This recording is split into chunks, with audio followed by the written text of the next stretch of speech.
Now what we not finna do is play with God's word. Now if God said he laid the earth on its foundations and put a firmament over us, then that's exactly what he did. See, in the Bible, God told Isaiah the difference between a ball and a circle. God knew exactly what wordplay he was using in the Bible to describe the earth. In the Bible, God also speaks about the four corners of the earth. A ball does not have corners, but a flat surface do. Now, when I say four corners of the earth, this is what I mean. The same way that man made a compass, a circle compass, and put north, east, south, and west, I'm speaking of exactly that. God also says in the Bible that he set a compass upon the face of the earth. Now, remember when I said that God made the earth as a compass? Okay, so let's talk about it. Now, the compass only recognizes north. North always points towards the center. Hint, the North Pole. Any other direction is only based off the direction of north. How could a compass point south on a globe if they are saying that south is downwards? East and west are curved lines that constantly readjust to align with north. So y'all question is, how come when I'm flying in a plane, I end up in the same place I came from? Well, that only happens with east and west. So if you say that you circled the whole world and ended up in the same place, that's because you were going east and west. But let me tell you something, traveling south is a whole different ballgame. See, cause south is any direction leaving the center. See, cause if you begin to head south, you will reach the Antarctica ice wall. So traveling south, you will never end up back at the same place. See, cause there's a reason they won't allow y'all to travel south and end up at the ice wall. Like, bruh, come on. Even the compass don't want you traveling south.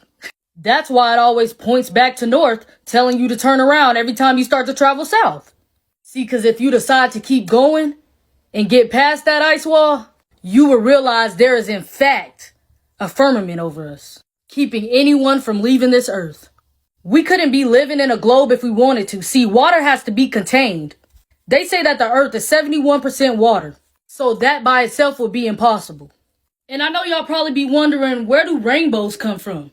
Now, scientists will tell you they self, to make a rainbow, you need water, light, and a mirror. See, when God said he created the firmament, he spreaded it out like a molten looking glass.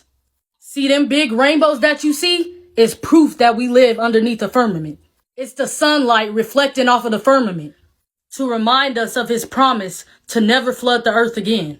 See, God said he set the earth on its foundations so that it should never be moved. But scientists are saying that we are spinning and moving 1,040 miles per hour. And in 1927, we had no idea what the earth looked like, but created this picture. Now, all of a sudden, in 1997, they go see the earth and it looked exactly like that picture? No. Now, do y'all know who this man is? Probably not. But this is Richard E. Byrd. He was one of the first to discover Antarctica in 1928. See, he found evidence of the flat earth with the firmament over us. Even in his diaries and writings, he said it. See, he traveled all the way to the four corners of the earth. See, and when he found this discovery, what did our government do? They all went down to Antarctica 3 years later to claim a piece of it and to keep the truth hidden from us. That's why the Antarctica ice wall today is just like Area 51. Nobody could go there. Why is that? Are they hiding the truth? See, because that's what it seems like. Because that's what it is.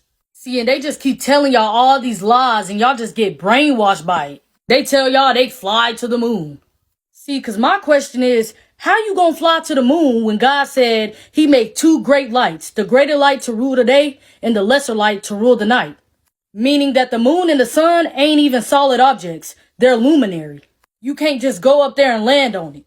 Like, come on, bro. Everybody know that landing was fake. The flag up there waving. You could see a shadow on the moon. Y'all talking about the stars is outer space. But in the videos and in the pictures, there's no stars in space. See, because y'all gonna have to do more than that to convince me. Because in Romans 3 and 4, God said, let Yah be the truth and every man a liar. But I know y'all gonna ask me, Anaya, how do sunsets work if the earth is flat? See, in Job 9 and 7, God says, who commands the sun and it does not rise? See, on y'all's globe Earth, y'all believe that the sun is setting and rising, but in reality, it's all just about perspective. For example, have y'all ever heard of a vanishing point? See, because in reality, the sun and the moon are not setting and rising. They are rotating.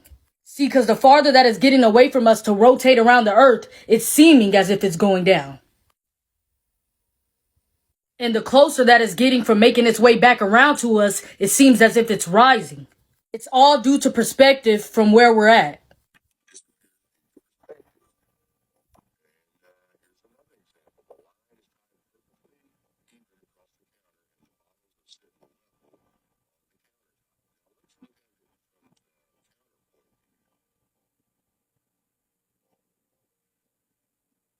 Okay, so y'all like, yeah, nah, I mean, that sound good. But how do seasons work then? See, what I need y'all to know is that the sun and the moon are actually closer than what they are telling y'all. The sun and the moon are inside the firmament with us. See, electromagnetism actually perfectly explains how the sun and the moon rotates on Earth.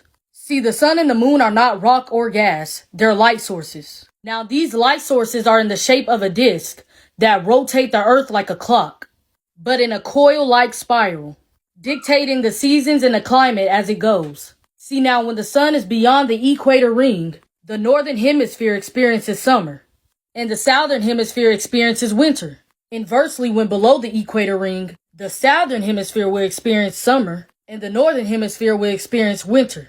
They got y'all thinking that there's life beyond the earth. There is no space. There is no other planets out there. God says he sits at the top of the firmament. Those planets that y'all are seeing in those telescopes, those are called wandering stars. All of these are light sources. They are not solid objects. Alright, Anais, so how does a solar eclipse work on a flat earth?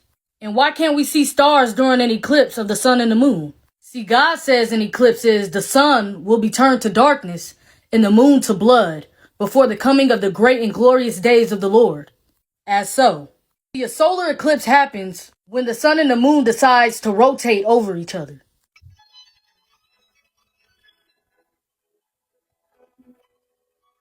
As so. Okay, so why can't we see stars during a solar eclipse? See, God says immediately after the distress of those days, the sun will be darkened and the moon will not give its light. The stars will fall from the sky and the heavenly bodies will be shaken. So why can't you see stars during a solar eclipse? His word tells you everything you need to know. There is nothing outside the firmament that they know of because they can't get past the firmament. God tells us he placed water above the firmament. All these people didn't have the same vision for no reason. There is many times that they have snitched on themselves, saying that they never been outside the earth, saying that there's nowhere to go, saying that they never been to the moon for real. They even be putting the truth into the cartoons. They are steady trying to break the firmament. They trying to nuke the firmament, sending rockets up there to break the firmament. They trying everything in their power. And as a matter of fact, my next video, I'm going to be showing y'all videos of them really saying they ain't never been to the moon. I'm going to be showing y'all videos of them trying to nuke the firmament, them trying to send rockets to the firmament, and even putting hidden truth into these cartoons and movies. These people know exactly what they are doing. And they know exactly what the firmament is. I'm telling y'all, that's exactly the reason why we can't go to the Antarctica ice wall. You can't fly over it. You can't do nothing. They don't want you seeing nothing, knowing nothing. Because they know once we find out that there is an end to this earth, that we gonna know the Bible is the true history of this world. And I want y'all to know that there is no other planets outside of this firmament. When God said he created the earth, I'm pretty sure he would have said I created Saturn, Mars, Neptune, and Venus. He calls those wandering stars, and I want to tell y'all so bad what stars are, but y'all can just see it in the next video because I don't have time to actually explain it right now because I only have 10 minutes on TikTok. But when I tell y'all the truth about stars, it's going to blow y'all mind.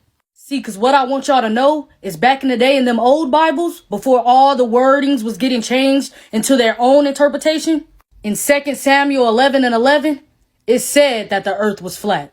But that was before they started changing everything, so people wouldn't know the truth. And that's why God said those who took away from his word and added to his word will be greatly punished. So the whole point to this video is, Let Yah be the truth, and every man my guide. Now what we not finna do